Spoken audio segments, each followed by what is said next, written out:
right, good morning, everybody. Morning. Everyone who's listening bright and early, 6 a.m. these episodes come out. How are you guys coping? Not. How are you coping? I'm not. Got coffee. Yeah, I've got my coffee today. I don't know what it is. I've been sleeping in so much lately. Like, haven't been getting up before 9. Yeah, you've been super tired. I don't know if it's like stress or anxiety or... Hormones. Yeah, I don't know. Who knows? The joys of being human. Yeah.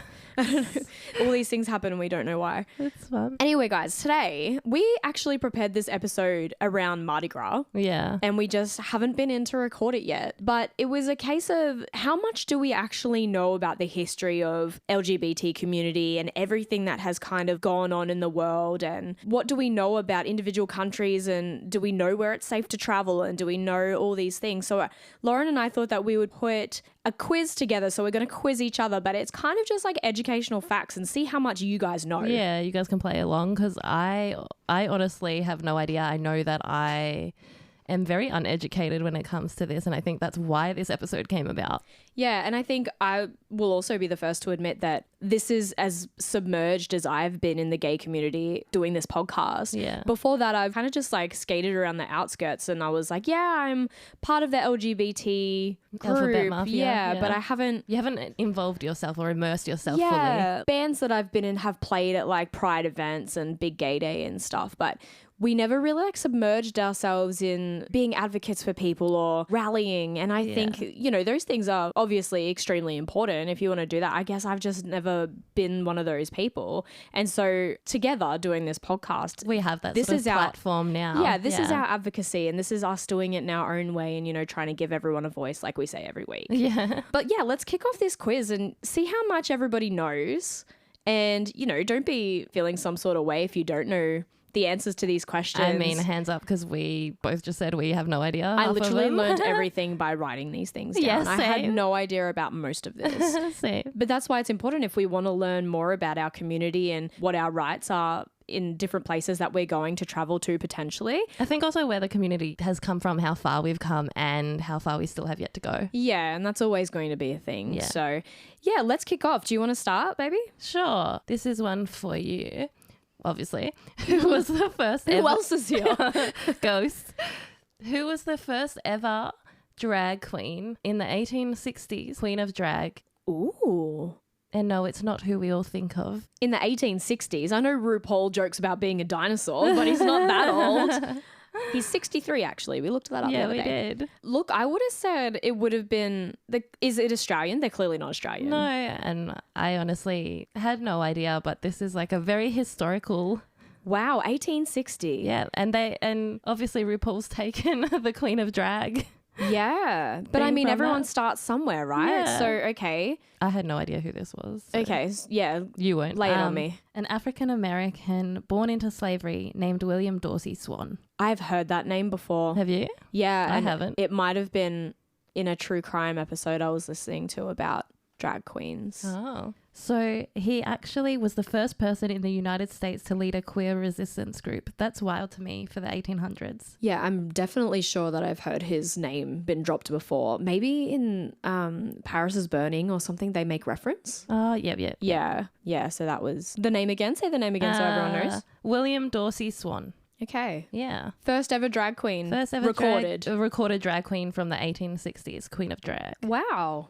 Okay, so mine is a little bit broader, Yeah. I guess. So my first question to you is, do you know when LGBTQ plus History Month is in Australia?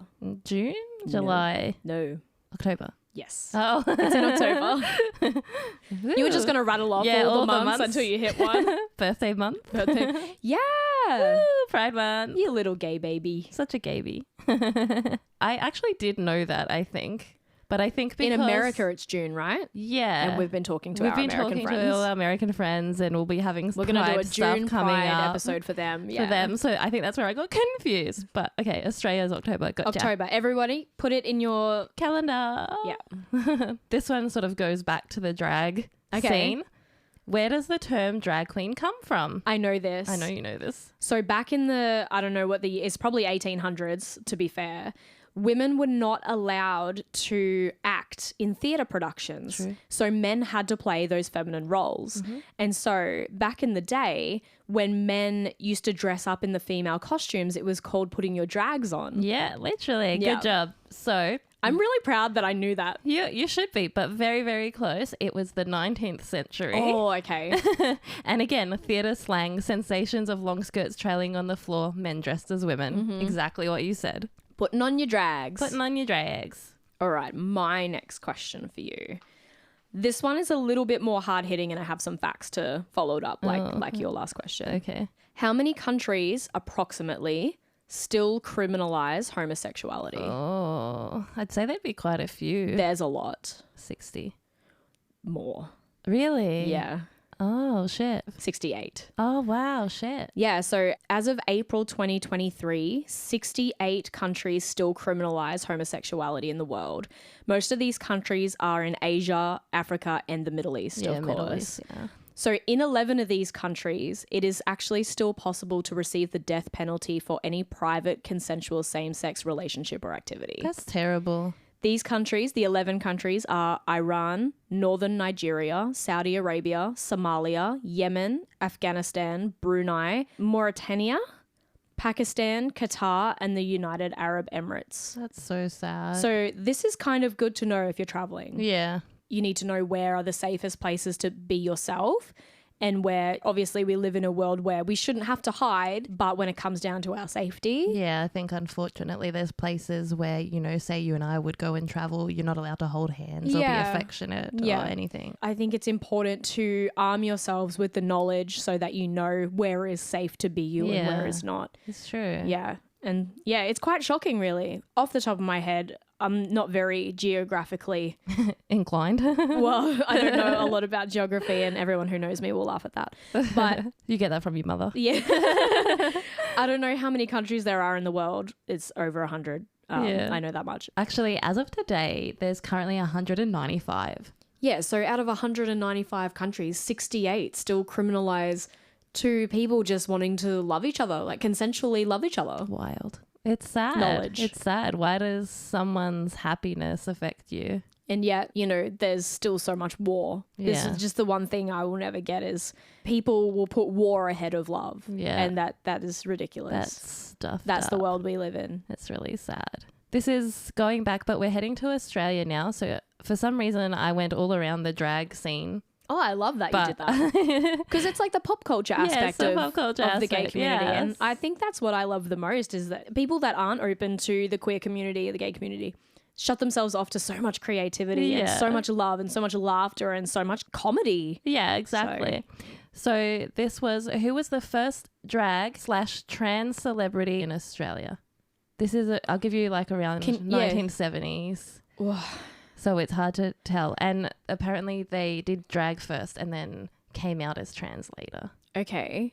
So I had no idea who this was. Oh, okay. Well, then I probably, if you don't know, then I probably don't know. But I would have said Dame Edna, like Barry Humphries, but I know that he is not trans. He's not trans. So no. So her name is Carlotta. Oh, yeah. There's a movie about this. Yeah. Okay. And she made history in 1970s with her gender confirming surgery. Wow. So she was the first trans woman in Australia to have gender confirming surgery in the 1970s. Wow. See, in the 70s. Yeah, that's insane. And was there any backstory did you find, like, because obviously we have so many people saying, oh, transitioning has only just come about now. No, it's been around forever. It's just clearly how much you've known about it and how it's been publicized or not publicized. So I did actually find some articles, but I think I'm going to save that because I want us to do a whole episode around queer representation. Yeah, that would be good. Like do an individual episode on these people that have really paved the way. History People Month. We should delve into the history of when the first person to transition, when the first, because of that argument, oh, it's only come about now and it's only prevalent now. That's not the truth. No, it's not. It's just talked about more. Trans people, non-binary people, queer people, we've been around since the beginning of time. Yeah. It is literally about how comfortable anybody was to share those inner turmoils and inner feelings because of safety. Yeah, exactly. And because of being prosecuted. Yeah. You can be prosecuted now in some of these countries. Like, look at the facts. It's sad. So mine is very like political, I guess, and yours is very fun. That's all right. We balance each other out. We it's even good. each other. Okay, which country was the first to legalize gay marriage? Oh, do I know this? You know it's European. France. Nah. Oh, Norway. Close, but no. Oh, what is it? Netherlands. Oh, damn, so close. France. Norway. Netherlands. I did say Netherlands. You said Netherlands. Yeah. That makes sense, actually. And so this kind of goes into my next question, which I won't ask you. I'll just tell you. Yeah. The Netherlands was also the first country to have the first legal gay wedding, and that was in 2001. Wow. Well, that makes sense. Though. Yeah. That makes heaps of sense. Again, my whole thing has been drag so far. Lauren's pop culture LGBTQ plus quiz. Well, I think, like we said, it's a balance of things. And whilst we're talking about some heavy issues. Oh, you have to have the light stuff. You got to have the light stuff. Yeah, so. Otherwise we won't laugh, we'll just cry. So. Yeah, exactly. When was the drag scene in Australia first established? Oh, you'd have to say around Priscilla, right? Like, I think is that so. 70s? Earlier. Really? Yeah. 50s? Lower. Really? Yeah. 30s? No. Oh.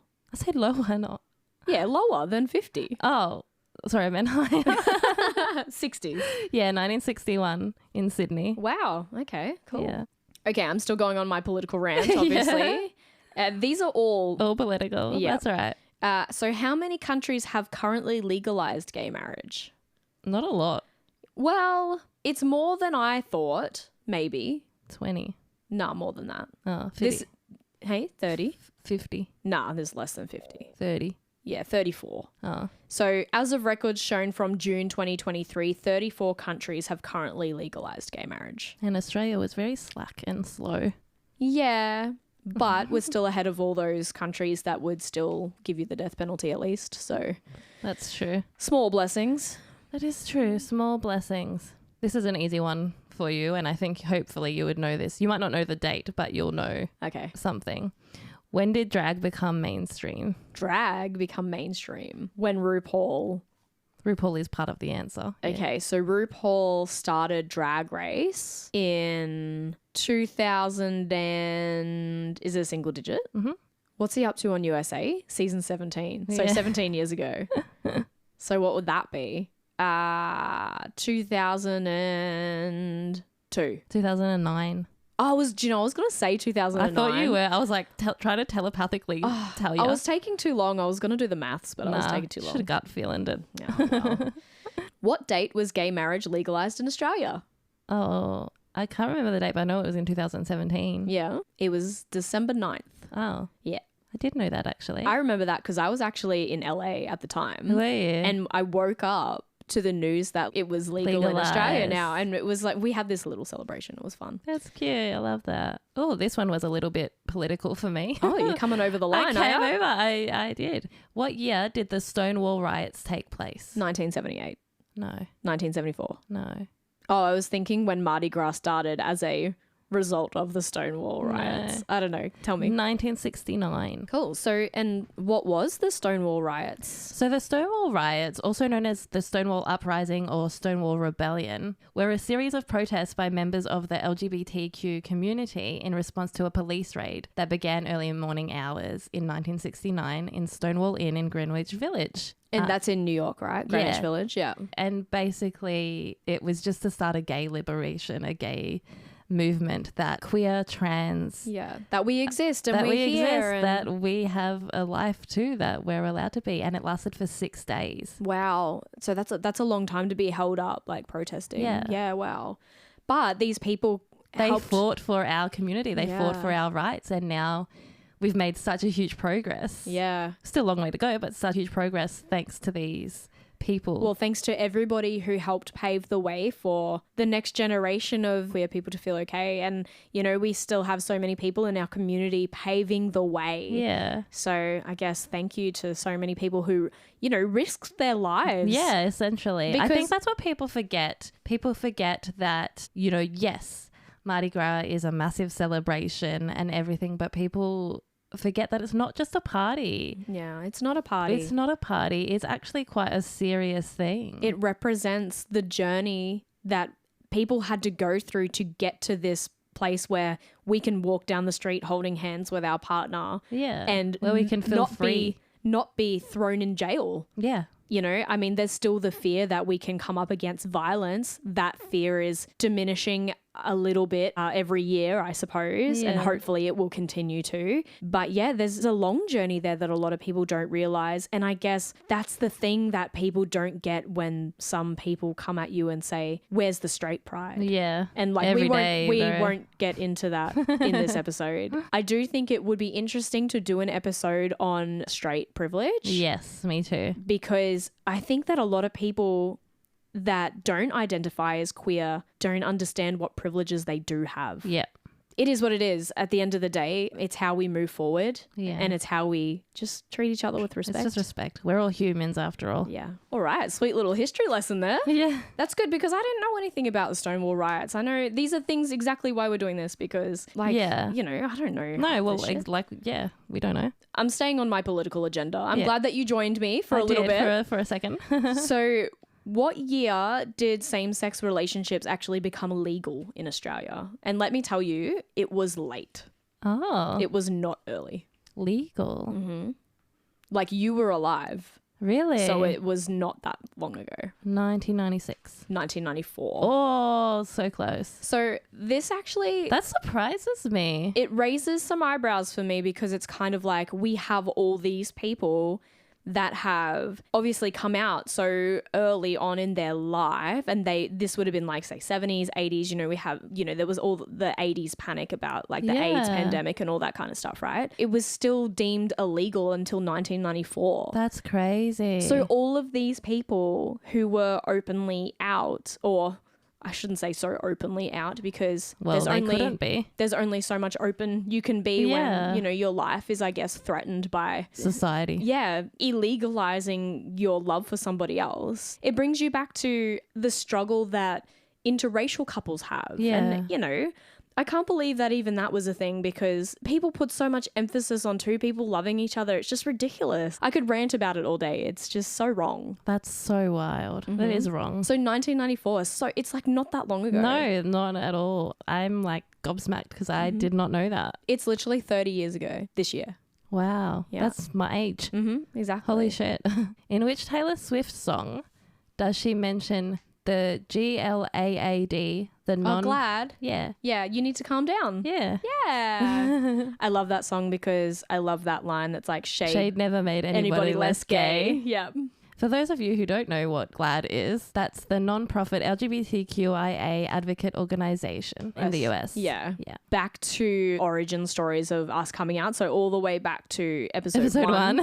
When I talked about the TV show South of Nowhere. Yeah. They had all these things to do with GLAAD. Yeah. So that's the only reason I know what GLAAD is. Being a kid and you're watching those kind of TV shows and seeing those organizations. Me as a kid, I joined a bunch of forums. Yeah. Because that's where you talk to other people like you that are like-minded. You can't just... That's the only place you can really go. Yeah, you can't just jump on AOL or MSN and hope to find it was different to a chat room. You were a bit safer because it wasn't instant messaging. Yeah. And yeah, they were glad you would post in there about things that they were doing and advocating for people. And wow. It was just it was awesome. That's really cool. Yeah, so... Okay, my next question is, which city is voted the most LGBT friendly in Australia? Ooh, Sydney? Yeah, it's Sydney. So I was like, that's the only one that makes sense. Sydney, as host of the famous Mardi Gras long weekend, Sydney is voted one of the most gay-friendly cities in Australia and in the world. Really? Yeah. Hilariously, though, they don't even make the top 5. So one of the gayest cities in the world, but they don't make top 5. I'll quickly read you the top 5. Yeah. Which... in some of our previous questions, you would go, oh my God, or I did. Yeah. So the number 1 gayest friendly city is Tel Aviv in Israel. Wow. And so I think that would be pretty shocking to some people. Yeah, well, because, there's so much going on in the Middle East, well, at the moment, moment. In a previous question, it's some of those Middle Eastern countries that still prosecute people for same-sex relationships. Yeah. So for it to have a very gay-friendly city is quite it's good. Yeah. It's just a bit shocking. Surprising, yeah. And then runner-up to Tel Aviv is Berlin in Germany, which I kind of get. Berlin celebrates a lot. I get that too, but that surprises me also. European though, so I'm not that surprised. Yeah. Number 3 is probably not a surprise at all, New York City. No. That's very clear. Number 4 is San Francisco, they are a massive gay city. Yeah. And then number 5, we're going to land on Barcelona in Spain. Barcelona. Yeah. So those are the top 5 rated most gay cities in the world. Wow. And yeah, Israel being on top for that is really quite would have had no idea. No, neither. Yeah. What country currently holds the record for the biggest pride? Ooh, it's not one we've mentioned. No. Okay. I would say France. No. Okay. I'll give you 3 guesses. Okay. Sweden. Nope. Denmark. Nope. Brazil. Brazil? Yeah. Brasilia. That surprises me because I would have thought for sure it would be a European country. So did I. Because the Europeans are so hey, fluid. Well, that was the same. When you said Netherlands, I thought it would have been France. Yeah. Well, what year was the first Mardi Gras held in Sydney? Oh. I got confused before, so I said this year. 1961? Nah. Oh. 1978. Oh. Yeah. Yeah. You said 1961 before. Yeah. All right, this is my last question for you. What does the orange stripe in the pride flag stand for? The orange stripe. Yeah. Is that the all-inclusive stripe? So includes everybody? No. Oh. Because I had this argument online with somebody about the soccer A-leagues. Yeah. Changed their logo to be a pride flag. Yeah. But it was like the rainbow flag, trans flag, it was all the colors, right? Yeah. And then this keyboard warrior, Bloody we trolls. all know who they are, decided to say, oh, so now what, you're against straight people? And it's like, well, no, all these flags are inclusive of everybody. Yeah. They're not excluding anyone. That's the point. That's the point. Yeah. That's the whole point. So I thought maybe that the orange stripe meant we're including the straighties in our parades. So apparently, according to Google Facts, when looking this up, the orange stripe in the pride flag represents healing and trauma recovery within the LGBTQIA community. Oh, that's nice. I like that. It's really beautiful. More spiritual than what I thought. Yeah. Yeah. Okay, my last question is, do you know what the words Mardi Gras actually mean? No.